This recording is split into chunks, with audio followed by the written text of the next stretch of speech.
Alarmed. Distracted. Worried? Panicking? Disturbed. Hello guys, welcome to M-Stream. Ano kaya mga natatagong detalye, movie connections, references at easter eggs ang nalagpasan mo sa pelikulang Frozen 2? Tara, hanapin natin.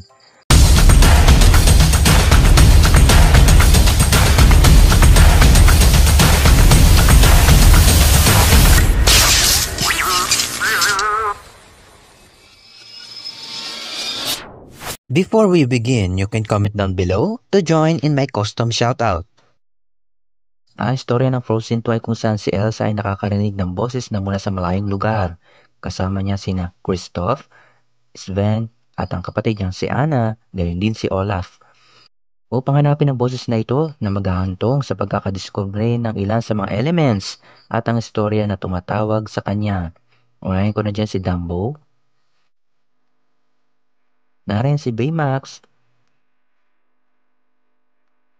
Totoro, samantala sa charade na ginawa ni Olaf, makikita na rin dyan si Oaken, ang shopkeeper. Mrs. Potts. Siyempre, narin din ang reference kay Mickey Mouse. Ganon din ang tila paglalakad ni Elsa na ginawa niya noon. Samantha? I don't even know it's Samantha. This is fine.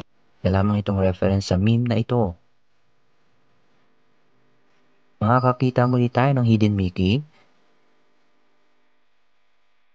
At ang eksenang ito ay tila halos katugma na nasa Bohemian Rhapsody.